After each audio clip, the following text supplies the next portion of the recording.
Bismillahirrahmanirrahim. Assalamualaikum warahmatullahi wabarakatuh. Dan salam sejahtera buat seluruh sahabat dan sobat IPISO dimanapun Anda berada. Berjumpa lagi dengan saya, Suwadi Idris Amir, tentunya di acara kesayangan kita, IPISO Rumah Edukasi. Sahabat dan sobat IPISO, pada kesempatan kali ini, saya ingin membedah isu politik yang lagi hangat. Tema tersebut adalah menakar peluang Andi Amran Sulaiman ke Pilpres 2024. Untuk membedah tema ini, telah hadir di tengah-tengah studio IPISO dua pakar yang tidak perlu diragukan kompetensi mereka dalam membedah isu ini. Saya langsung perkenalkan sahabat dan sobat IPISO. Yang pertama, beliau adalah Bapak Dr. Haji Amir Mahmud, SE, MSc. Beliau adalah seorang akademisi yang malam melintang di dunia akademisi sebagai seorang pengajar, seorang dosen yang jam terbangnya sangat luar biasa. Beliau juga baru-baru ini saya dapat kabar, nanti kita akan klarifikasi ke beliau. Beliau diamanahkan sebagai tim pemikir ideas atau tim ide dari seorang Andi Amran Sulaiman. Beliau katanya diamanahkan sebagai ketua umum tim ideas Impor Indonesia. Artinya, semua hal-hal yang berkaitan dengan pemikiran seorang Andi Amran Sulaiman tidak lepas dari sosok seorang Bapak Dr. Haji Amir Mahmud. Nah, beliau juga dikenal adalah seorang politisi senior karena pernah memimpin partai PKB Sulawesi Selatan. Dan beliau dikenal sebagai salah satu kader terbaik almarhum Presiden Gus Dur. Assalamualaikum, Pak Dokter. Kakanda, sehat? Waalaikumsalam, kabar baik, sehat. Alhamdulillah. Sahabat dan sobat IPISO, saya perkenalkan narsum yang satu juga tidak kalah hebat. Beliau adalah Bapak Ramsat Tabraman, SHMH. Beliau adalah tokoh nasional yang menjadi wakil ketua umum di Gerakan Nasional Pemberantasan Korupsi. Beliau ini tokoh LSM bertaraf nasional yang sangat disegani oleh seluruh kepala daerah di seluruh Indonesia. Beliau juga seorang aktivis dan politisi yang disegani di kawasan Indonesia Timur, terutama di Sulawesi Selatan karena sepak terjang beliau. Assalamualaikum, Kakanda, sehat? Waalaikumsalam, sehat. Alhamdulillah. Sahabat dan sobat IPISO, sebuah keberkahan pada kesempatan kali ini. Kedua senior telah bersedia memberikan edukasi politik, terutama dalam membahas tema kita yang berkaitan dengan sosok seorang Andi Amran Sulaiman. Seperti tema kita, menakar peluang Andi Amran Sulaiman menuju Pilpres. Pertanyaannya, saya langsung mempertanyakan kepada Bapak Dr. Amir Mahmud. Benarkah Pak Dr. Amir Mahmud ini diamanahkan menjadi ketua umum Diaspora Indonesia? Itu dulu barangkali. Oke, terima kasih Pak Suwadi. Jadi 4 hari yang lalu ada rapat, di mana rapat itu dihadiri oleh orang-orang yang sementara ini sangat dekat dengan Bapak Dr. Insinyur Andi Amran Sulaiman. Di dalam rapat itu kita mengkaji soal kemungkinan atau wacana untuk Andi Amran Sulaiman sebagai calon pemimpin nasional pasca Jokowi dan Ma'ruf Amin. Di dalam rapat itu, teman-teman yang hadir di sana memberikan amanah kepada saya untuk memimpin tim namanya IDEAS, tim nasional IDEAS, untuk membuat asumsi, membedah bagaimana, apakah pantas seorang figur Dr. Insinyur Andi Amran Sulaiman menjadi tokoh nasional pasca Presiden Jokowi dan Ma'ruf Amin. Oleh karena itu, di dalam rapat itu, saya terima saja amanah itu, karena itu adalah sebuah amanah yang mulia, sebuah amanah yang memerlukan integritas yang tinggi Nah, saya sebenarnya berada pada posisi itu, saya kira tidak ada masalah. Selama ini saya yakin diri saya mampu bekerja sama dengan teman-teman yang lain. Lalu kemudian wacana itu saya kira wacana tentang menjadikan seorang figur Dr. Insinyur Andi Amran Sulaiman itu adalah wacana dari bawah, ya. Wacana dari bawah ini yang kita tangkap, lalu kita bedah bagaimana kemungkinannya itu. Nah, itulah tim itu terbentuk dan kebetulan saya diberikan amanah untuk memimpin tim itu. Saya kira gitu, Pak. Baik, sahabat dan sobat IPISO, berarti kabar itu benar. Dan saya pikir itu adalah sebuah pilihan yang sangat luar biasa. Sepak terjang Pak Dr. Haji Amir Mahmud ini jangan diragukan untuk memimpin sebuah tim sekelas tim nasional untuk sebuah perhelatan Pilpres. Figur seorang Pak Dr. Amir Mahmud ini saya sudah mengenal beliau sejak tahun 2000-an. Beliau memang sangat layak di posisi itu. Baik, kita lanjut sahabat dan sobat IPISO mendiskusikan tema kita. Saya mulai dari Kakanda Ramsa Tabraman. Apa kompetensi seorang Andi Amran Sulaiman untuk maju sebagai cawapres? Kira-kira apa modal personality seorang Amran sehingga publik di kawasan Indonesia Timur menginginkan dia maju? Walaupun kita belum pernah mendengar secara langsung dia deklarasi menyatakan bahwa maju, tetapi orang-orang sekelilingnya telah bergerak sudah lebih 1 tahun menggerakkan beliau. Silakan Kakanda. Terima kasih Pak Suadi, yang sehari-harinya karena saya lebih tua, maka panggilan saya kepada beliau yang tergolong pemuda cerdas ini, Didir. Tadi sudah dijelaskan secara singkat oleh Bapak Dr. Haji Andi Amir Mahmud bagaimana sosok Andi Amran Sulaiman untuk ditokohkan secara nasional. Saya secara pribadi dan secara kelembagaan, sebenarnya sosok Dr. Haji Andi Amran Sulaiman levelnya sudah tidak nasional lagi sesungguhnya. Beliau sudah level internasional. Cuma publik yang ada di Sulawesi Selatan ini atau di kawasan Indonesia Timur ini mungkin belum banyak sekali yang tahu beliau bahwa sebenarnya sosok Dr. Insinyur Haji Andi Amran Sulaiman ini adalah sosok pemimpin yang sudah melanglang buana. Oleh karenanya, untuk mendorong beliau untuk menjadi tokoh nasional, untuk memimpin bangsa dan negara ini, saya kira nggak salah. Apalagi sosok ini didukung dengan kelahiran dukungan dari bawah, dari masyarakat bawah, dari masyarakat petani, dari masyarakat nelayan, kemudian didukung oleh kampus dan lain sebagainya.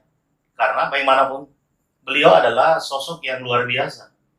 Andi Amran Sulaiman ini sebelum menjadi menteri, dia adalah seorang karyawan BUMN, kemudian dia seorang penemu racun tikus yang kita kenal betul, kemudian dia sarjana pertanian yang sangat kapabel untuk mendukung para petani-petani Indonesia. Dan ketika menjadi menteri pertanian, sosok ini oleh saya secara pribadi, oleh lembaga saya di GMPK, melihat bahwa dia adalah sosok pemimpin yang di era pertama kepemimpinan Jokowi, Pak Jokowi sebagai presiden, sosok Menteri Pertanian, Bapak Dr. Haji Andi Amran Sulaiman ini adalah sosok yang bersih. Sosok yang sangat dibutuhkan oleh bangsa Indonesia saat ini. Bagaimana bangsa ini mengeliminir pelaku-pelaku pemegang kebijakan agar tidak pungli, agar tidak menerima suap, agar tidak korupsi yang menggerogoti bangsa ini bagaikan tikus penggerak yang menggerogoti seluruh lini-lini bangsa. Dan hampir sebagian besar dari tataran paling bawah sampai ke atas, perilaku-perilaku korup ini sangat sulit sekali kita berantas. Nah, sebenarnya kalau mau jujur, harusnya presiden kita di era pertama ini melihat sosok Haji Andi Amran Sulaiman ini bisa menjadikan sosok ini sebagai panutan kepada menteri-menteri yang lainnya agar kabinet Indonesia Maju ini bisa berperilaku lebih bersih lagi. Coba kalau kita buka track recordnya. Di tahun-tahun pertama menjadi Menteri Pertanian, kurang lebih hampir 2.000 karyawan Mentan itu dinonjolkan, bahkan banyak yang dipecat gitu loh. Oleh karenanya ini suatu keberanian yang luar biasa. Yang kedua adalah, sebagai orang Timur, terutama saya tidak kedaerahan ya, bagaimanapun NKRI ini harus dipertahankan dengan hetero, kita berbagai banyak macam suku daerah ini, sehingga harus dipersatukan dengan satu kesatuan NKRI. Tapi sosok Haji Andi Amran Sulaiman memiliki karakter orang Indonesia Timur yang memang perlu kita dukung. Dia memiliki kapasitas yang sangat luar biasa. Kalau kita berbicara soal pendidikan, dia sudah menyelesaikan pendidikan tertinggi S3 di bidang pertanian. Bahkan ada kabar katanya calon profesor loh. Itu yang pertama. Iya, betul.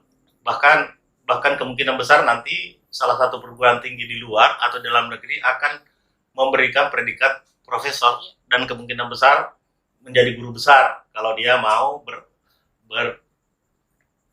bermain lagi atau kembali ke kampus. Tapi bukan itu. Kita membutuhkan sosok Andi Amran Sulaiman untuk menjadi salah satu pemimpin yang lahir dari Indonesia bagian timur.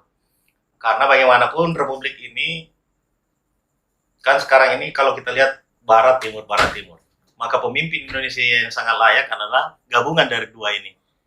Mungkin presidennya dari barat, wakil presidennya dari timur, mungkin dibalik. Kalau ada kesempatan presidennya dari timur, wakilnya dari barat. Mungkin dibalik. Yang terpenting bangsa ini adalah, terutama bagi saya, yang bergabung di Dewan Pimpinan Nasional Gerakan Nasional Pemberantasan Korupsi, tentu berharap bahwa pemimpin ke depan yang mengambil tongkat estafet Jokowi Maruf Amin adalah pemimpin bersih, dan paling tidak perilaku-perilaku pejabat yang korup itu tereliminir, atau lembaga-lembaga negara yang saat ini kurang mendapat kepercayaan masyarakat. Dengan adanya insya Allah Andi Amran Sulaiman mungkin menduduki posisi pemimpin di Indonesia ini, maka lembaga-lembaga hukum negara ini akan kita kembalikan ke marwah yang diharapkan, ke jalur yang saya kira untuk sementara itu. Baik sahabat dan sobat Ipiso, membuka dari Kakanda Ramsat Abraman dalam perspektif integritas dari sosok seorang Andi Amran Sulaiman, itu telah mendapatkan pengakuan dari sosok seorang Wakil Ketua Umum Gerakan Nasional Pemberantasan Korupsi. Artinya Andi Amran Sulaiman ini dalam perspektif GNPK dianggap tokoh yang berintegritas, dalam arti kata mampu menjaga kebersihannya selama dia mendapatkan amanah dan layak untuk dijadi percontohan dalam pemerintahan. Baik, kita pertanyaan yang sama kepada Kakanda Dr. Haji Amir Mahmud. Apa kompetensi AAS di mata Pak Kanda Dr.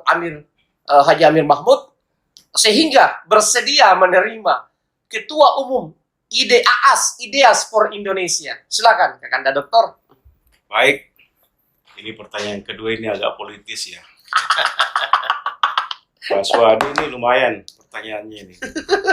Jadi menerima amanah dari pemberi amanah itu, kita harus lihat dulu ya, siapa ini yang memberikan amanah. Nah, kebetulan dalam tim itu ya, orang-orang yang dekat dan berkecimpung dalam gerakan mewacanakan Andi Amran untuk menyambut usungan dari bawah. Jadi tantangan itu saya terima. Kenapa? Dengan pertimbangan bahwa yang mau diusung ini adalah sosok yang punya integritas, sosok yang jujur. Terlebih kalau bicara tentang kompetensi, dia adalah berada dalam 3-in-1. 3-in-1 yang saya maksud ini adalah beliau ini adalah seorang intelektual, akademisi, gelarnya Doktor Insinyur Magister Pertanian. Dia akademisi dari Unhas. Lalu pengalamannya sebagai karyawan BUMN menjadikan dia punya talenta kepemimpinan yang mumpuni. Jadi dia seorang pengusaha. Pengusaha yang luar biasa cerdas karena mampu menciptakan sesuatu yang punya royalti. Ya. royalti itu memberikan masukan banyak kepada Bapak Dr. Insinyur Andi Amran bahwa beliau ini memang pantas dijadikan pemimpin. Kenapa? Dia memang sebagai akademisi, dia intelektual, dia juga seorang entrepreneur. Terlebih lagi dia juga seorang politisi, meskipun tidak memimpin partai, tapi kepemimpinan secara politik dinilai berhasil selama 5 tahun ikut dalam kabinet pertama Jokowi Maruf Amin. Oleh karena itu, kenapa menerima tantangan itu? Karena saya lihat orangnya, siapa yang mau diusung. Ini seorang Dr. Insinyur Andi Amran adalah figur yang bersih, figur yang berintegritas, figur yang visioner tentang kepemimpinan nasional bahkan dunia. Lalu dari sisi sebagai pengusaha dia mampu menciptakan lapangan kerja baru, mengurangi jumlah pengangguran di Indonesia. Kita lihat bahwa Tiran Group itu sudah pekerjakan puluhan ribu penganggur. Bahkan ketika juga digabungkan dengan beberapa perusahaan, beliau adalah presiden komisaris Joling Group di salah satu perusahaan besar di Kalimantan, ya jumlahnya 60.000. Nah ini kan ada value added masyarakat kalau mengangkat nama ini sebagai calon pemimpin.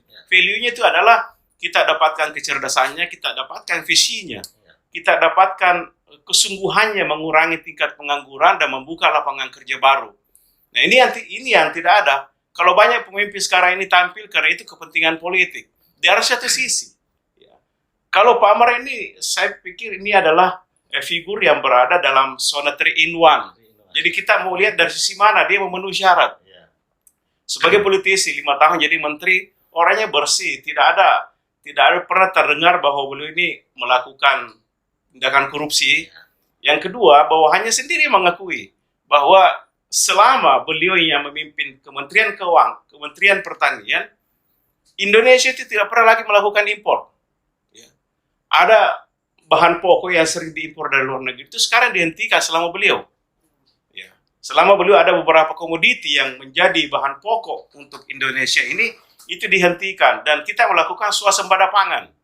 Nah, swasembada pangan ini dilakukan untuk memberdayakan petani di daerah, di tingkat pedesaan. Nah, biasanya orang-orang di pedesaan itu kalau tidak bertani, apa yang dia mau lakukan? Apa dia mau makan? Nah, ini Pak Andi Amran selama menjadi menteri, banyak membuka lapangan kerja baru, lapangan usaha baru, seperti di sektor pertanian. Ada modernisasi pertanian, kemudian kinerja lahan, lalu restrukturisasi lahan. Ya. Jadi semua itu dilakukan untuk memperbaiki Indonesia secara makro. Nah, itulah kelebihannya beliau ini, bahwa mampu memikirkan hal-hal yang sifatnya makro. Beda dengan kalau pemimpin lain itu biasanya tidak seperti itu. Beliau ini visioner, Pak. Punya integritas, punya komitmen tentang kebangsaan, tentang keindonesiaan. Seperti apa Indonesia mau dibawa ke depan. Sekira begitu. baik, sahabat dan sobat IPISO, kedua pengamat kita telah mendalami sosok seorang Andi Amran Sulaiman. Baik, saya ke Kanda Ramsat Abraman. Kak Kanda, di Indonesia Timur ini telah banyak melahirkan tokoh-tokoh bertaraf nasional dan internasional. Yang terbaru lah Pak Yusuf Kalla, Pak JK, Wapres 2 periode. Ada yang mengatakan bahwa agak sulit menemukan sosok seperti Pak JK, tetapi tidak sedikit pula yang mengatakan Andi Amran ini kalau diberikan amanah menjadi Wapres, maka dia bisa melebihi seorang Yusuf Kalla. Nah, tetapi tentu berbicara Indonesia Timur, bukan hanya Andi Amran Sulaiman tokohnya, Kakanda ya. Ada banyak tokoh Indonesia Timur ini selalu melahirkan tokoh-tokoh bertaraf nasional dan internasional yang selalu diandalkan bangsa ini. Sebut saja ada Pak Syahrul Yassin Limpo saat ini sebagai Menteri Pertanian. Sebut saja Sandiaga Uno yang saat ini menjadi menteri pula, kan begitu. Kemudian ada Ketua DPD Lanyala Mataliti, ada Ketua Umum Partai Gelora, ya kan, Anies Mata, dan ada Wakil Ketua DPR RI Rahmat Gobel. Pertanyaan saya ke Anda, mampukah sosok seorang Andi Amran Sulaiman ini mengalahkan figur-figur lain agar Andi Amran Sulaiman ini satu-satunya tokoh yang maju melalui perwakilan kawasan Indonesia Timur, karena tokoh-tokoh yang saya sebutkan tadi juga lagi berupaya untuk maju. Analisis Kanda Ramsa dan sebentar Kanda Dr. Amir dalam menjawab ini seperti apa kira-kira kemampuan seorang Andi Amran Sulaiman untuk bisa meyakinkan kawasan Indonesia Timur bahwa sayalah yang tepat untuk mewakili Indonesia Timur, dan tokoh-tokoh nasional pun lebih memilih dia dibanding tokoh yang lain. Silakan Kak Kanda. Aduh, luar biasa nih pertanyaannya Didir ini. Sangat luar biasa. Kemudian mungkin pertanyaannya mudah, tapi menjawabnya yang susah. Jadi gini, terkait dari ketokohan nama-nama yang disebut tadi, tentu kita tidak bisa membandingkan satu dengan yang lainnya. Tentu kita tidak ingin memberikan penilaian yang subjektif terhadap satu dengan yang lainnya. Kita tidak bisa menilai siapa yang lebih baik dan siapa yang lebih tidak baik. Kita sudah membuktikan betul bahwa di era Pak JK, tentu beliau terlahir, kita melihat dulu dari sejarah keluarga ini. Kita melihat dari sejarah keluarga. Kalau Pak JK lahir, sudah menjadi orang kaya memang. Ya kan? Kalau kita melihat, mohon maaf, bukan untuk dengan maksud untuk membandingkan satu dengan yang lain atau menjatuhkan satu dengan yang lain.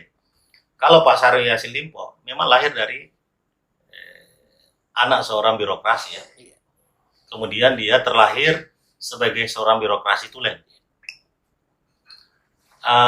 Kemudian Rahmat Gobal terlahir sebagai seorang anak pengusaha, anak konglomerat, anak yang sudah jadi Bos Panasonic. Demikian juga seperti Pak Anies Mata ya. Dia terlahir dari kelompok yang besar, kemudian dari luar, jaringan internasional, kemudian dia memimpin partai, dia menjadi presiden partai, ya kan?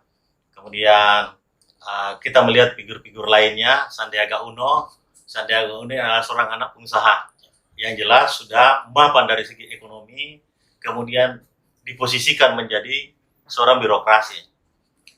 Kalau Andi Amran Sulaiman, kalau kita melihat rekornya, dia bersaudara 13 kalau nggak salah ya. 12 orang bersaudara. Dia dari bawah, terlahir dari perjuangan yang sangat luar biasa. Kenapa ini harus kita melihat dari sektor keluarga? Kita melihat ini. Dalam perjalanan secara hidupnya yang diikuti oleh saya secara pribadi maupun teman-teman yang ada di DPN GPK, karena kita ingin, DPN GPK sebenarnya bukan organisasi politik, tapi secara politik kita sudah menyadari betul bahwa politik ini adalah laboratorium pemimpin bangsa. Oleh karenanya kita juga mengevaluasi siapa-siapa yang bakal nanti didorong oleh masyarakat bawah untuk memimpin bangsa ini. Sehingga sosok ini juga menjadi penilaian bagi kita. Andi Amran Sulaiman ini kan terlahir dari bawah, berjuang dari bawah, kemudian mencapai pendidikan dengan inisiatif dan kemampuan sendiri. Kemudian akhirnya tiba-tiba menjadi seorang mentan yang mengagetkan terus terang tokoh-tokoh yang dari Indonesia Timur yang Dir tadi sebut. Bahkan kemungkinan besar juga Pak JK kaget tiba-tiba nama Andi Amran Sulaiman ditarik oleh kabinet Jokowi menjadi seorang menteri pertanian, ya, seperti itu. Nah, di sini bermula DPN GPK mau melihat sosok menteri-menteri di era kabinet Jokowi. Masuklah Pak Andi Amran Sulaiman. Kenapa ini menjadi masuk? Karena banyak sekali masalah yang timbul di Kementerian Pertanian. Kita GMPK pernah menyoroti soal izin impor dan segala macam tetek bengiknya di situ. Ya, segala macam penyimpangan-penyimpangan. Nah, dalam perjalanan 5 tahun ini kita tidak melihat ada sesuatu yang menyimpang dilakukan oleh seorang menteri seperti Andi Amran Sulaiman untuk memperkaya dirinya. Bahkan dari track record yang kita turut ikut jenjangnya ini, keluarganya pun tidak ada yang jadi pengusaha pertanian gitu loh. Tidak.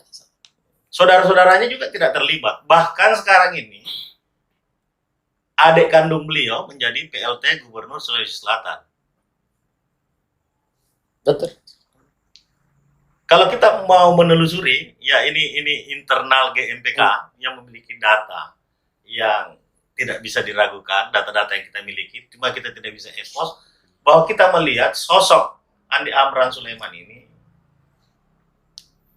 berikut keluarganya adalah sosok yang memang saling menunjang, saling menopang dalam hal untuk membangun bangsa ini. Sulawesi Selatan mulai terjadi ada perubahan-perubahan yang sangat signifikan. Kemudian tadi sudah disebut oleh sahabat saya, Bapak Dr. Haji Andi Amir Mahmud, bahwa beliau membangun dunia usaha 3-in-1 ya, 3-in-1. Dia sekarang kita lihat dia sosok pengusaha yang membangun berbagai hal usaha yang ada di kawasan timur ini dengan menyerap ribuan tenaga kerja, dan kemudian orang-orang yang masuk di dalam ruang lingkup perusahaan itu adalah orang-orang yang tergolong bersih. Di Tirang Group ada Pak Satar yang dulu dari Tonasa, yang saya kenal juga seorang pemimpin perusahaan yang bersih. Kemudian baru-baru ini lewat medsos saya juga melihat bahwa ternyata, saya juga baru tahu, ternyata bahwa Dr. Haji Andi Amran Sulaiman ini diberi amanah sebagai komisaris utama PT Joling Group. Joling Group ini di Kalimantan adalah suatu perusahaan yang sangat luar biasa. Indonesia Timur. Indonesia Timur 20.000 tenaga kerja langsung, 40.000 tenaga kerja tidak langsung. Jadi total 60.000 orang tenaga kerja yang diserap. Ini untuk pertama kali. Ini kalau berkembang terus-menerus, nah berapa banyak tenaga kerja yang diserap yang memang dibutuhkan oleh Republik ini untuk mengurangi pengangguran-pengangguran. Nah kalau orang-orang yang tidak memiliki kepedulian yang tinggi, saya pikir tidak akan melakukan kerja keras yang luar biasa seperti ini. Cukup dengan kekayaan yang sekarang dimiliki, apa dan lain sebagainya, sudah tidak pusing-pusing lagi. Kenapa mesti pusing lagi memikirkan berbagai macam persoalan-persoalan yang pada akhirnya juga menggiring ke persoalan-persoalan hukum. Tapi ternyata sosok ini adalah sosok yang memang kemungkinan besar diamanahkan untuk memimpin bangsa ini yang terlahir dari timur. Dia memiliki kemampuan dari sudut ekonomi, tidak diragukan lagi. Dia memiliki pendidikan yang memang dibutuhkan oleh bangsa ini. Bagaimanapun Indonesia ini adalah negara agraris, negara yang memiliki luas laut yang luar biasa, yang memang harus dikelola oleh ahlinya. Oleh karenanya sosok kepemimpinan seperti Andi Amran Sulaiman ini ya tidak diragukan lagi. Artinya secara organisasi DPN GMPK bukan organisasi politik, tapi kita berkepentingan untuk memberikan penilaian sekaligus memberikan dukungan terhadap calon pemimpin yang mumpuni, yang memang dibutuhkan Republik ini, terutama bersih dan tidak menggerogoti aset yang dimiliki negara ini yang diperuntukkan untuk masyarakat. Yang tidak hidup dari APBN. Yang tidak hidup dari APBN. Kita butuhkan seorang pemimpin yang mampu mengelola aset milik bangsa dan negara ini untuk mensejahterakan rakyat secara menyeluruh. Saya kira begitu untuk sementara ini. Baik sahabat dan sobat IPISO, pendalaman dari Kakanda Ramsah semakin memperkaya diskusi kita pada kesempatan kali ini. Pertanyaan sama, strategi Ideas for Indonesia untuk membuat sosok seorang Andi Amran Sulaiman menjadi satu-satunya pilihan yang paling tepat untuk kawasan Indonesia Timur di Pilpres 2024. Silakan Kakanda Dr. Haji Amir Mahmud. Oke, terima kasih Pak Suhadi. Jadi saya ulangi kembali bahwa munculnya nama seorang figur Dr. Insinyur Andi Amran Sulaiman itu berawal dari bawah, ya, dari grassroots. Dari mana grassroots-nya? Ya kelompok tani, kelompok nelayan. Dari mana grassroots-nya? Beliau ini kan akademisi, intelektual. Tentunya suara itu dari kampus. Nah, kemudian grassroots yang lain dari mana? Dari kalangan pengusaha. Karena beliau juga seorang pengusaha sukses yang bisa memberikan keteladanan berusaha. Nah, itu saya kembali ke 3-in-1 ya. Nah, dari situ kita mencoba untuk menganalisa seperti apa. Apakah ini betul, bukan hanya asumsi ya, tapi betul ini adalah usungan ya dari grassroots. Ternyata setelah kita melakukan observasi atau pengamatan ke grassroots tertentu, kita menemukan suara-suara bahwa memang layak beliau jadi calon pemimpin nasional ke depan. Nah, oleh karena itu kita sambuti. Lalu dengan usungan seperti itu, dengan suara-suara dukungan seperti itu, kita mencoba menemukan titik temu seperti apa keinginan masyarakat terhadap Andi Amran. Seperti apa harapan-harapan masyarakat Indonesia, khususnya masyarakat bawah dari grassroots ini mengharapkan Andi Amran. Jadi ada harapan di sini. Jadi masyarakat bawah menaruh harapan yang pemimpin yang ideal. Ya. Seorang pemimpin yang ideal adalah yang mampu mengayomi, mensejahterakan, ya, membuat nyaman. Itu pemimpin yang ideal. Bukan pemimpin yang suka kasak kusuk, ya, mencari sebab-sebab apa yang lain, ya. Nah, kita lihat sosok Andi Amran Sulaiman itu adalah figur yang visioner secara nasional, ya. Kemudian mampu menciptakan nilai tambah di bidang pertanian. Jadi semua produk pertanian itu orientasinya hasil ekspor. Dengan adanya ekspor berarti apa? Ada devisa yang masuk. Nah, oleh karena itu, saya harap ketika nanti, kita berharap bahwa ketika memang beliau ditakdirkan untuk menjadi pemimpin nasional, saya kira sektor pertanian yang akan menjadi tulang punggung. Karena kita negara agraris, Pak. Jadi misalnya, pertanian didahulukan, muncul perkebunan, kemudian perikanan, kehutanan, pertambangan. Ini sumber daya alam ini harus terintegrasi menjadi sebuah industri. Sama yang disampaikan beliau kemarin bahwa usahakan di Indonesia ini kita membangun industri hilir sampai kepada hulunya. Jadi dalam proses penciptaan nilai tambah industri hilir sampai kepada hulunya itu terjadi beberapa peningkatan nilai tambah setiap di saluran distribusinya. Ya. Itu terjadi penciptaan nilai tambah. Nah ini kan ketika terjadi penciptaan nilai tambah, ada peningkatan pendapatan per kapita masyarakat. Nah ini yang harus dipikirkan. Contoh kasus, ya, saya ambil contoh di Sulawesi Selatan ini, ya. Ketika 2 tahun sebelumnya, 2,5 tahun sebelumnya itu angka pertumbuhan ekonomi Sulawesi Selatan itu minus. Kemudian berawal dari semester kedua 2021 sudah ada pertumbuhan ekonomi menjadi positif. Nah, ini yang harus dipikirkan seperti itu. Jadi kita lihat sekarang bahwa Indonesia ini banyak mengimpor, ya, komoditi pertanian. Bahkan, kenapa harus mengimpor? Kita ini negara agraris, Pak. Masa impor kacang kedelai? Misalnya impor gula, itu tidak masuk akal. Kita berbasis pertanian. Nah, pertanian itu harus menjadi tulang punggung untuk pendapatan negara dari devisa, ya.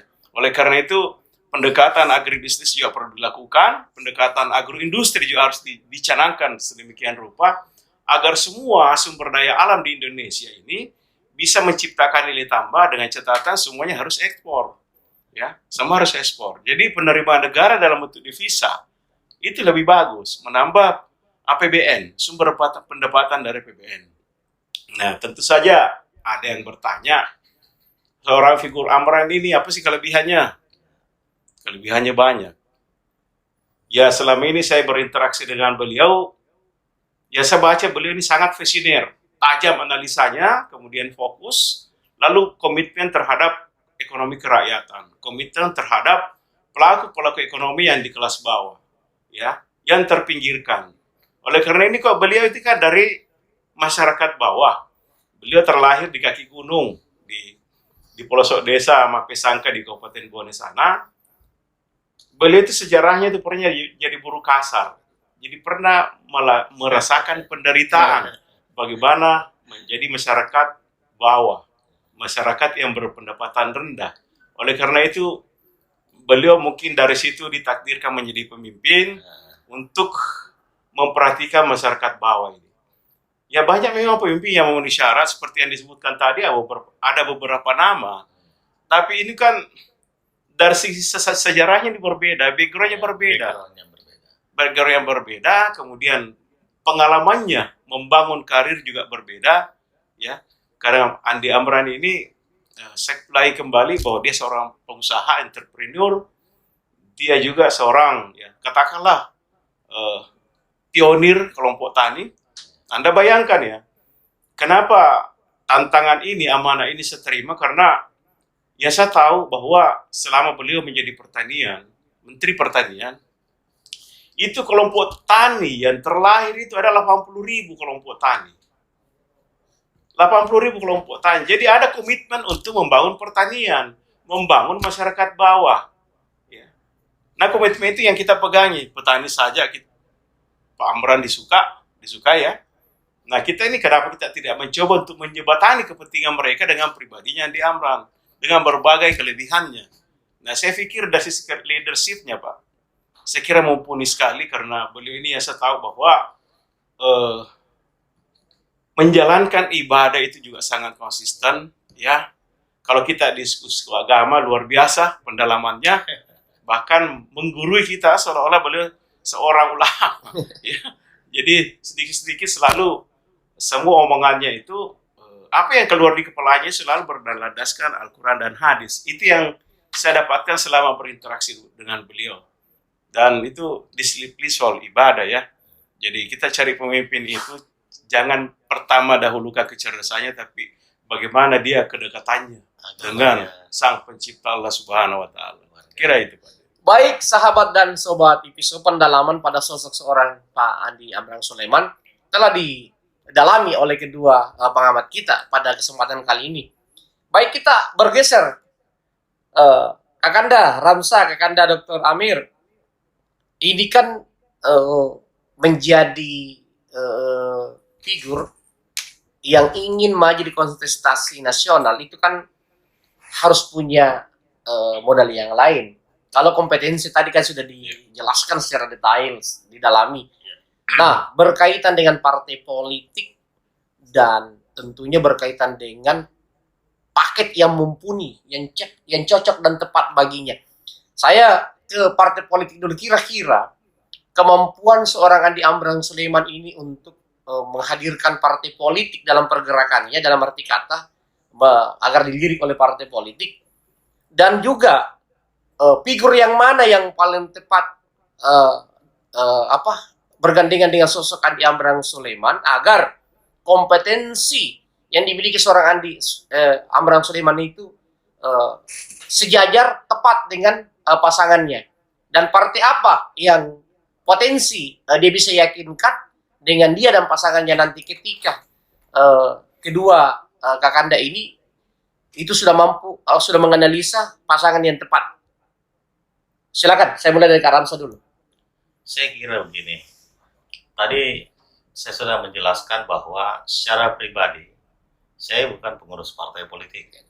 Secara kelembagaan DPN GMPK ini bukan partai politik, tapi memiliki kewajiban baik secara pribadi maupun secara kelembagaan untuk melihat calon-calon pemimpin bangsa ke depan agar kita semua masyarakat Indonesia ini terbebas dari pemimpin-pemimpin yang berperilaku koruptor. Itu yang kita inginkan, sehingga menjadi suatu kewajiban untuk melihat berbagai figur, tapi dengan tidak mengurangi rasa hormat saya dengan nama-nama yang disebut tadi, tidak membandingkan mereka satu dengan yang lain, karena mereka tentu terlahir dari kondisi yang berbeda-beda, baik dari segi didikan orang tua, perolehan pendidikan, kemudian dari segi kemampuan ekonomi, pengetahuan agama, cara membina keluarga. Tentu kalau pertanyaannya bahwa kemungkinan partai apa saja yang bisa mungkin memberikan dukungan ke Pak Andi Amran, ya, dan figur yang mana yang tepat, dari figur yang mana yang tepat untuk menjadi paket pasangannya, mungkin terlalu dini ya kalau saya menjelaskan. Bagaimanapun saya bukan pengamat partai politik, tapi untuk meraba-raba ke arah situ dengan karakter yang dimiliki oleh Andi Amran Sulaiman, yang kebetulan Pak Ketua Umum IDEAS juga hadir pada malam hari ini, yaitu Bapak Dr. Haji Andi Amir Mahmud, tentu sudah ada partai politik yang mulai ada kedekatan-kedekatan dengan beliau. Nanti dengan, beliau bocorkan. Ya, dengan karakter yang dimiliki beliau. Ya, yang pasti bahwa saya sangat meyakini bahwa dengan karakter yang dimiliki beliau, partai-partai politik yang berbasis agama kemungkinan besar memberikan dukungan kepada beliau. Yang kedua, tentu Republik ini harus dilihat suara mayoritasnya. Suara mayoritas itu condong kemana gitu loh. Kalau kawasan Indonesia Timur dibanding kawasan Indonesia Barat, wajib pilihnya itu tentu masih lebih banyak kawasan Indonesia bagian Barat. Terutama Pulau Jawa. Terutama di Pulau Jawa. Tentu Republik ini kemungkinan besar masih paket Jawa, Barat Timur gitu. Barat Timur. Barat Timur. Nah, kalau kita melihat yang sekarang yang sangat populer, kemudian juga mendapat respon dan dukungan masyarakat, ya kita melihat figur seorang Ganjar ya. Ganjar ya, Ya, Ganjar. figur seorang Pranowo. Ganjar. Figur seorang Ganjar. Tentu tidak mengabaikan Anies dan Pak Prabowo. Tapi kalau melihat dari dukungan dari bawah, kalau kita melihat dari hasil survei apa dan lain sebagainya, 3 paket ini bersaing. Ya tentu nanti yang memberikan penilaian, kemudian memberikan masukan-masukan, ya Ketua Umum Ideas. Iya. Saya kira begitu dari Wah, saya. baik. Langsung ke Ketua Umum Ideas for Indonesia. Oke. Nah ini mancing-mancing di soal politik ya. Jadi begini ya, seorang figur itu bagaimanapun hebatnya, cerdasnya, lalu kehebatannya membangun link dan mitra-mitra itu saya kira yang terpenting dukungan dari partai politik. Ya. Nah, sebuah partai atau beberapa partai ketika memberikan dukungan atau usungan, tentu saja pedomannya apa? Popularitas, elektabilitas, dan akseptabilitas. Dan saya kira, isitas. Ada ya? dan saya kira Pak Suhadi lebih paham soal itu. Ya. Jadi itu saja syaratnya itu ya. Jadi pertama popularitas, ya, elektabilitas, akseptabilitas. Nah ini harus dipedomani. Ini yang harus kita lakukan. Ya. Jadi karena namanya sudah mewacana secara nasional, tentu tugas kami sebagai ketua tim serta teman-teman sahabat yang tergabung dalam tim nasional IDEAS untuk Andi Amran calon pemimpin nasional. Nah, tugas kita itu adalah bagaimana melakukan sosialisasi sampai ke pelosok desa di seluruh Indonesia. Nah, itu tugas kita. Yang kedua, menjual ide-idenya beliau ini. Ya, soal ide, mohon maaf saya tidak bisa bocorkan dulu karena itu menyangkut strategi. Tapi taktiknya boleh saya bocorkan sedikit. Tapi strategi makronya tidak bisa saya bocorkan karena itu setiap orang itu lain framework berpikirnya ya. Lain cara menganalisis situasi, tentu saja keputusan soal strategi itu juga pasti berbeda. Nah, yang kita cari ini yang unggul. Bagaimana kita unggul? Itu problemnya. Nah, berikut bahwa seorang Andi Amran itu sudah banyak dilirik partai. Ya. Nah, sudah banyak dilirik partai, tapi mohon maaf saya juga tidak bisa bocorkan karena Strategi ya. ya karena itu juga ranah strategi ya. Saya tahu ya partai-partai yang sudah lirik beliau dan termasuk dengan ketua umumnya sudah memberikan lampu hijau, tapi tentu saja apa yang harus digarisbawahi adalah popularitas, elektabilitas, dan akseptabilitas. Nah, dengan dasar itu, karena diharapkan ada angka real yang berupa data nanti, entah nanti tahun depan atau 2 tahun ke depan, inilah nanti yang akan dipodomani dan menjadi rujukan partai politik. Amran layak diusung berdasarkan angka-angka ini. Ya, ada tadi indikatornya itu, parameternya ada 3. Nah, layak diusung dengan angka ini. Nah, itulah yang kita usahakan. Mudah-mudahan dalam waktu dekat kita sudah bergerak masif, terstruktur, terencana, nanti ujung-ujungnya adalah terukur. Nah, tentu saja untuk mencapai hal itu, tentu harus kita berupaya, karena ini Indonesia terlalu luas, Pak. Ya, jadi saya kembali bahwa siapa calon presiden 01, ada 3 nama yang ditangkap survei dan 3 nama itu berkejaran hasil surveinya. Ya, ada 12 partai, ada 12 lembaga survei di seluruh Indonesia. Ini sudah pernah mengumumkan rilis partainya, rilis surveinya. Jadi berkejaran. Tapi 2 minggu lalu dari 4 lembaga survei nasional yang paling mumpuni, kompeten, itu menempatkan Ganjar. Tadinya Prabowo ya.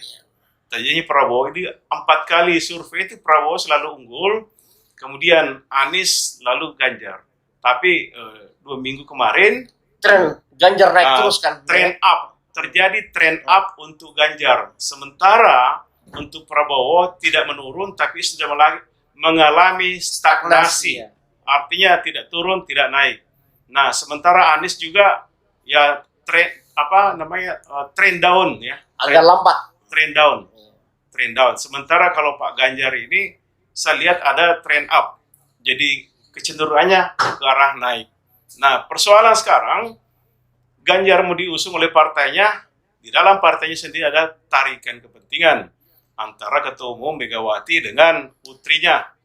Nah, entah siapa, karena dua-duanya kader. Secara kalau Ibu Megawati mau rasional, membaca fakta yang ada bahwa Ganjar lebih layak diusung. Berdasarkan hasil survei dari sekian lama, disurvei, popularitasnya oke. Nah, kalau Ibu Megawati mau rasional, bahwa partai ini harus dipertahankan, meskipun bukan keturunan langsung dari Soekarno, ya saya kira tidak ada salahnya mengusung Ganjar. Ganjar sampai hari ini masih terdaftar sebagai kader partai, kader terbaik partai. Bisa di garis bawah itu. Iya. Kalau Ibu Mega rasional. Iya, rasional. rasional. Kita rasional dalam politik itu bukan asumsi. Start awalnya memang asumsi, tapi politik itu selalu bicara tentang fakta. Fakta itu berupa elektabilitas. Kalau elektabilitasnya rendah, ngapain mau dipaksakan? Ya. Memangnya rakyat ini harus dipaksa, ya. Jadi itu yang saya baca. Kemudian soal Anies, tentu saja soal Anies ini beliau itu bagus ya, kepemimpinannya sukses di DKI. Tapi persoalannya sampai hari ini masih kabur partai apa yang mau mengusung. Yang digadang-gadang kemarin itu adalah Partai Demokrat. Pertanyaannya, Demokrat ini kira seperti apa ke depan ini? Karena konflik internal yang disebabkan oleh campur tangan eksternal. Itu yang terbaca sampai sekarang. Dan itu kemungkinan akan menempuh waktu yang lama untuk menyelesaikan kemelut Partai Demokrat. Tapi saya pikir ya, karena ini masih lama mengundang Partai Demokrat tetap bisa ikut pemilu, mengusung calon. Dan saya pikir demokrasi itu lebih bagus, lebih banyak calon lebih bagus. Ya, di situ kita lihat ketajaman, kecerdasan, ya, konstituen untuk memilih siapa calon pemimpin dia usung. Dengan catatan, ya kita meminta bahwa nanti pemilu itu di mana konstituen tidak primordial, ya, tidak pragmatis. Nah itulah. Bedah masalah ini dengan cara-cara demokrasi, dengan cara-cara yang cerdas. Jangan dari pemilu ke pemilu kita selalu salah bertindak menentukan bagaimana nasib demokrasi, nasib ekonomi rakyat. Dan itu untuk sementara ini ada 3 calon presiden, berkejaran surveinya, tapi sampai detik ini masih Ganjar yang teratas, ya. Sekian berbeda 2% dengan Pak Prabowo. Nah pertanyaan, siapa wapres yang paling tinggi surveinya? Sampai hari ini tidak ada yang melampaui 5%. Jadi semua tokoh yang merasa pantas untuk wapres belum ada yang melampaui 5%. Ya, berkisar sampai 3-4%. Tapi saya kira tidak ada masalah karena masih banyak waktu. Nah, dilihat nanti tentu saja persen usungan partai politik dengan dasar elektabilitas. Demikian pula dengan wakil presiden dengan dasarnya elektabilitas, keterpilihan. Begitu juga 01 mau berpasangan, tentu saja elektabilitas yang dilihat. Jadi saya ulangi bahwa politik itu bicara tentang fakta. Fakta real itu ada angka. Jangan asumsi. Ya.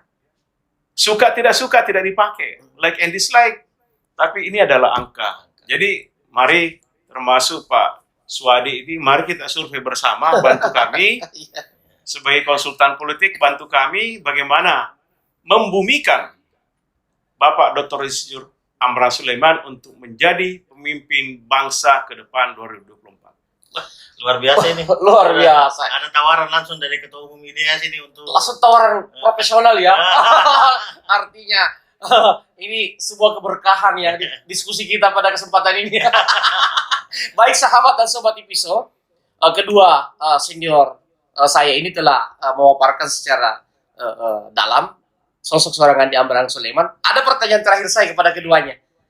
Seperti apa kedekatan Andi Amran Sulaiman dengan kekuasaan? Karena salah satu indikator kemenangan adalah kedekatan pada kekuasaan. Dalam artinya adalah presiden dan wakil presiden. Bocorannya dulu, kedua kakanda. Seperti apa kedekatan Andi Amran Sulaiman dengan Jokowi? Apakah dia dekat atau tidak dekat? Karena pengaruh Jokowi itu cukup signifikan loh mempengaruhi Pilpres nanti. Silakan dua-duanya kakanda boleh memberikan saya pandangannya. Saya beberapa waktu yang lalu sempat bersentuhan dengan sempat berdiskusi dengan beliau, tapi banyak orang, bukan cuma saya sendiri. Ada keluhan beliau tentang kesulitan birokrasi dalam mengurus berbagai perizinan-perizinan, karena beliau ini ingin kembali memfokuskan diri menjadi seorang pengusaha. Dia berpikir bahwa ketika dia jadi Mentan, seluruh Indonesia orang-orang birokrasi ini kenal beliau, sehingga masalah administrasi, perizinan dan lain sebagainya Itu bisa lebih mudah. lebih mudah. Iya. Tapi ternyata anggapan beliau ini keliru, Iya. bahwa malah beliau makin sulit. Iya. Tadi ada pertanyaannya, seseorang kan harus dekat dengan kekuasaan. Tadi ini beliau mantan menteri loh. Artinya kalau kekuasaan dekat. Iya. Kemudian kemarin atau beberapa waktu yang lalu kita melihat beliau betapa dekatnya beliau dengan Presiden Republik Indonesia dalam peresmian pabrik Biodiesel. biodiesel PT Joling Group, di mana beliau menjadi komisaris utama. Kalau kita melihat itu, tapi kalau kita melihat lagi kembali ke pengalaman beliau tentang urusan perizinan yang hanya eselon 3 di kabupaten, salah satu kabupaten kota di Indonesia ini, Begitu rumit. begitu rumit. Artinya saya tidak bisa menyimpulkan apakah beliau dekat dengan kekuasaan apa tidak gitu loh. Tetapi tentu saya secara pribadi dan Dewan Pimpinan Nasional Gerakan Nasional Pemberantasan Korupsi memiliki harapan yang besar agar sosok figur Dr. Haji Andi Amran Sulaiman ini bisa memimpin bangsa ini untuk memperbaiki benang kusut yang ada di birokrasi bagian bawah. Bagaimana, coba bayangkan saja kalau sosok seperti Andi Amran Sulaiman yang kalau saya katakan ini dekat dengan kekuasaan, dekat dengan RI 1 maupun RI 2, tapi kesulitan di bawah. Bagaimana yang tidak dekat? Bagaimana yang tidak dekat gitu? Oleh karenanya, kalau tadi pertanyaannya, dekatkah Andi Amran dengan kekuasaan? Boleh iya, boleh tidak. Karena di bawah juga ini kekuasaan. Tapi kekuasaan yang di bawah justru mempersulit kedekatan dengan kekuasaan yang lebih tinggi. Oleh karenanya, figur Dr. Haji Andi Amran Sulaiman ini, kita berharap dengan pengalaman yang dimiliki, yang lahir dari memang orang bawah, kemudian bisa menjadi pengusaha, kemudian bisa menjadi menteri, kemudian bisa menjadi seorang miliarder gitu. Dari segi ekonomi mapan, kemudian dari segi berusaha juga masih dipersulit. Mudah-mudahan nanti ketika dia menjadi pemimpin bangsa, harapan kita seluruh benang kusut yang terkait soal perizinan, semua lembaga-lembaga hukum yang masih berperilaku oknumnya korup, suap dan pungli bisa dihilangkan dengan kepemimpinan beliau. Saya kira itu harapan. Makasih. Baik, sahabat dan sobat Ipiso, pertanyaan terakhir tadi kepada Kakanda Ramsa. Baik, pertanyaan terakhir saya kepada Ketua Umum Ideas for Indonesia. Apa taktik dan strategi tim Ideas for Indonesia, tentunya juga visi misi dalam memenangkan Andi Amran Sulaiman? Silakan, Kanda Dokter. Oke, jadi saya tambahkan sedikit dari pertanyaan ke beliau ya. Jadi soal kedekatan, saya kira figur-figur yang layak menjadi presiden atau wakil presiden semua dekat dengan Jokowi. Iya. Coba kita lihat Erlangga, menteri koordinator. Ya, kemudian ada Sandiaga Uno, menteri. Ya, kemudian Pak Sarul juga menteri pertanian. Lalu ada namanya Pak Muhaimin Iskandar, ketua umum PKB, wakil ketua DPR RI. Itu semuanya dekat. Ya, karena mereka berada dalam satu atap, ya, atap kabinet. Mereka dipersatukan dalam satu kesatuan pemerintahan. Kalau dipertanyakan kedekatan, saya kira semua dekat, Pak. Cuma yang bisa berbeda antara Andi Amran dengan nama-nama yang saya sebutkan itu tadi adalah kinerja di masanya. Ya, apa kinerjanya Pak Andi Amran? Di masa belum menjadi Menteri Pertanian, itu semua komoditi impor itu tidak ada. Ya, ya tadinya misalnya 9 bahan pokok selalu terjadi impor karena kekurangan stok dalam negeri, itu kan itu dipangkas habis ya. Kemudian mafia impor, mafia perdagangan bebas itu diberantas semua di eranya Pak Andi Amran. Termasuk ini distribusi pupuk ini dimudahkan ini sampai ke tingkat petani. Lalu terobosan yang lainnya adalah semua komoditi pertanian itu harus orientasinya ekspor. Dengan demikian akan menambah devisa negara. Nah, terkait dengan itu, saya ingin mengatakan begini ya, Andi Amran itu sangat layak. Ya. Mereka semua memiliki sumber daya. Sumber daya sebagai prasyarat menjadi pemimpin dimiliki semua. Dari sisi pengalaman, wawasan, intelektualitas, beliau juga seorang entrepreneur ya. Kemudian mantan birokrat, lalu kembali jadi pengusaha. Dan apa visinya membangun perusahaan begitu hebat ya, adalah bagaimana menciptakan lapangan kerja baru. Nah, ada istilah beliau itu bagaimana produk pertanian orientasinya untuk agribisnis, agroindustri, dan dengan dia bisa menjadikan industri hilir. Industri hilir itu lalu menarik ke hulunya, dari hilir ke hulu. Setiap langkah, setiap proses ini terjadi peningkatan nilai tambah.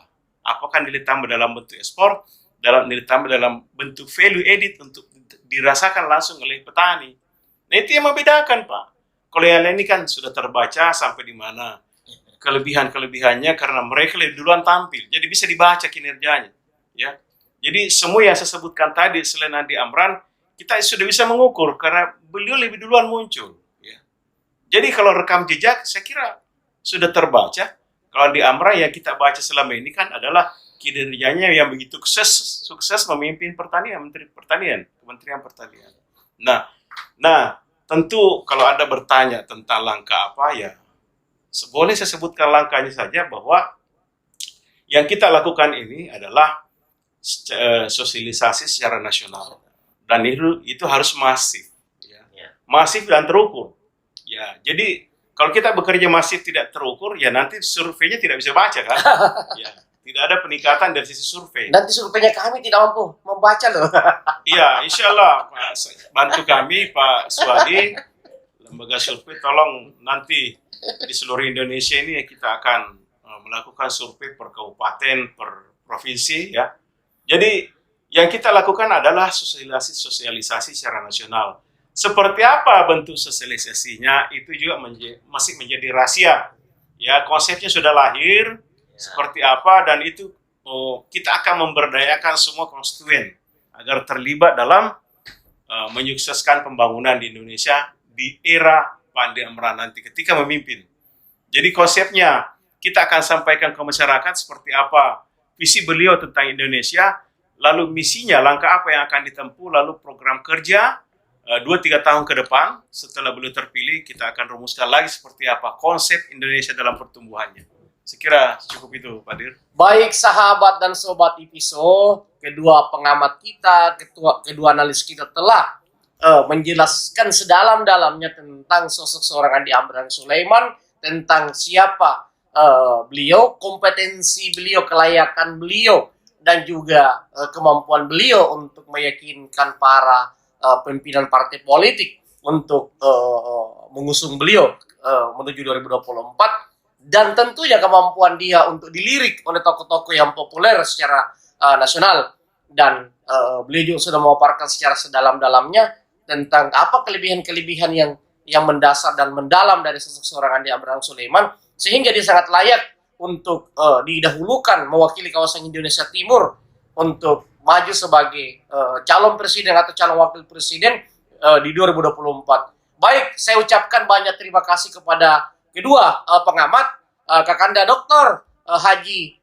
Amir Mahmud dan Kakanda Ramsat Abraman pada kesempatan ini yang telah mengedukasi publik dengan memaparkan sedalam-dalamnya tentang satu sosok tokoh bangsa yang memang dianggap punya kompetensi untuk dibicarakan. Terima kasih. Assalamualaikum warahmatullahi wabarakatuh. Waalaikumsalam. Sudah.